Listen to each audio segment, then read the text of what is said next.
আসসালামু আলাইকুম, সবাইকে স্বাগত জানাচ্ছি ম্যাথ ক্লাসে।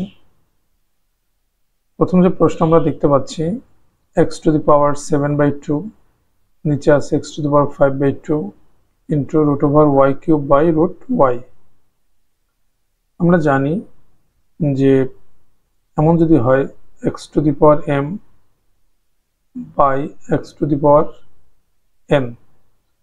অর্থাৎ ভিত্তি যদি সেম হয় এবং মাঝখানে ভাগ থাকে, তখন আমরা একটা ভিত্তি নিয়ে জাস্ট পাওয়ার দুটোকে মাইনাস করে দিব, m-n। ঠিক ওই কাজটি আমরা এই জায়গাটায় করব। এই যেখানে ভিত্তি x সেম, তো এই দুইটা থেকে আমরা একটা ভিত্তি নিব x, আর এই যে পাওয়ার যে দুইটা, এই দুইটাকে আমরা মাইনাস করে দিব। একটা হবে 7/2 মাইনাস, আর একটা হবে 5/2 ইন্টু √y³, আর নিচে আছে √y। আমরা এটাকে যদি এক রুটের ভিতরে নিতে চাই, আমরা লিখতে পারি y³/y। যদি কখনো রুট আলাদা আলাদা থাকে, মাঝখানে ভাগ থাকে অথবা গুণ থাকে, তখন আমরা এভাবে একসাথে লিখতে পারবো। তাহলে x⁻2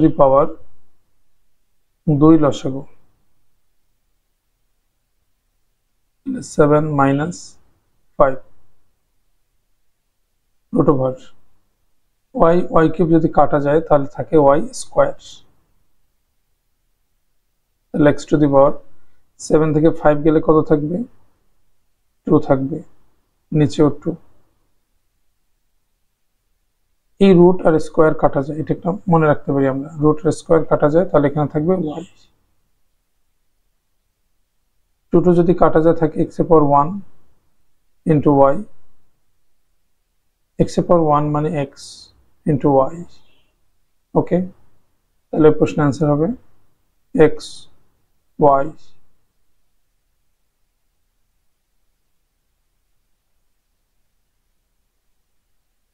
পরের প্রশ্নটা হচ্ছে 1000 তার পাওয়ারে আছে x/3 সমান 10। আমরা 1000কে লিখতে পারি 10³। এটা আমরা ইজিলি লিখতে পারি। তার পাওয়ারে কি আছে?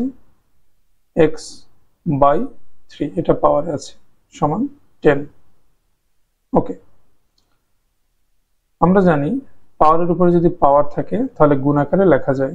তাহলে এটাকে লেখা যাবে 10⁻³ ইন্টু x/3 সমান 10।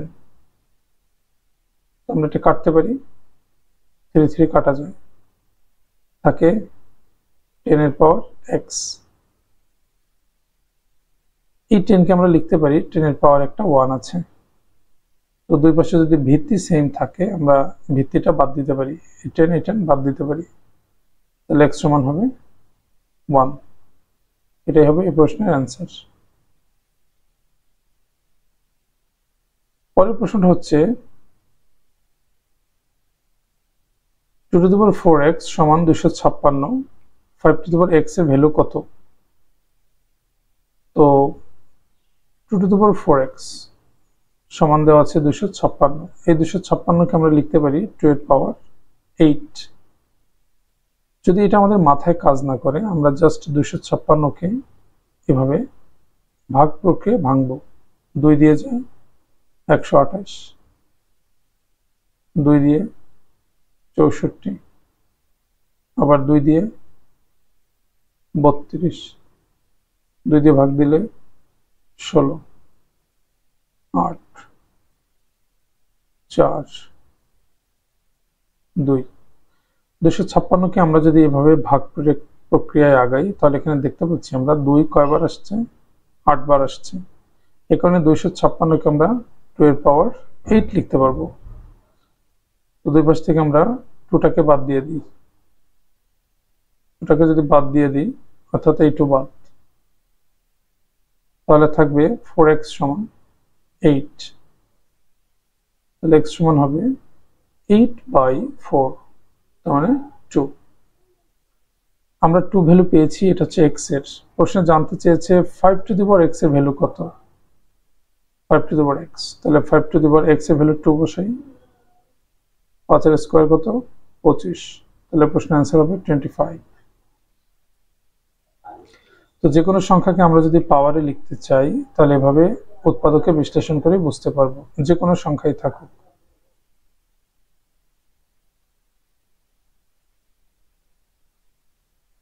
পরের প্রশ্নটা হচ্ছে 3^3x সমান 729 হলে 3x এর মান কত?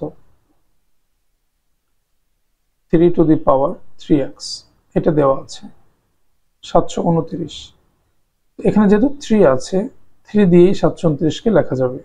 এখন কথা হলো যে কত লিখবো আমরা। 729 কে যদি আমরা ভাঙি তাহলে এরকম হয় 81 গুণ 9, 81 আর 9 গুণ করলে 729 হয়। 81 কে আমরা লিখতে পারি 3^4 আর 9 কে লিখতে পারি 3^2। ভিত্তি একই হলে গুণের বেলায় পাওয়ার দুটো যোগ হয়, তো এটাকে আমরা লিখতে পারবো 3^6। তো 729 যদি কখনো থাকে আমরা ইজিলি 3^6 লিখতে পারবো। দুই পাশ থেকে আমরা 3 কে বাদ দিয়ে দিই, 3 বাদ, তাহলে কি থাকবে 3x সমান 6, তাহলে x সমান হবে 6/3, x সমান হবে 2। যদি প্রশ্নে x এর ভ্যালু চাইতো তাহলে অ্যান্সার হতো 2, কিন্তু প্রশ্নে চেয়েছে 3^x এর ভ্যালু কত, তাহলে 3^x হবে 3 জাস্ট x এর ভ্যালুটা বসাই 2, 3 স্কয়ার মানে 9, তাহলে প্রশ্নের অ্যান্সার হবে 9।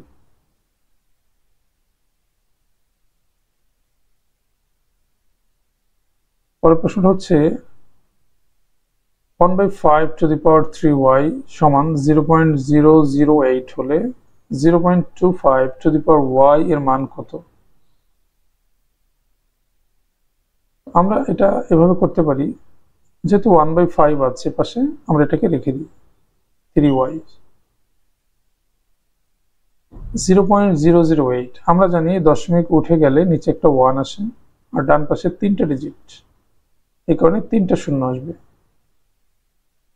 তাহলে উপরে বাকি যে ডিজিটটা থাকবে সেটা লিখবো আমরা 8।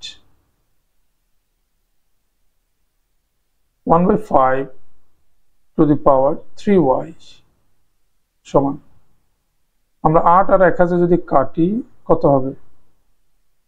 2 দিয়ে যদি কাটি বা 4 দিয়ে যদি কাটি, 4 2 8, 4 দিয়ে কাটলে 250, আবার 2 দিয়ে কাটলে 2 1 2, 225।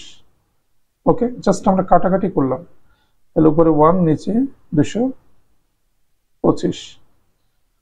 তো আমরা যদি y এর মান পেতে চাই তাহলে ভিত্তির 1/5 কে কোনোভাবে বাদ দিতে হবে। তো এটাকে আমরা এভাবে লিখতে পারি যে 1/5^3y সমান, এই যে 1/225 এটাকে লিখতে পারবো আমরা 1/5 কিউব, এটা হবে 125, এটা কাটাকাটি করলে 125 হবে। তো 1/5 কিউব করা যায়।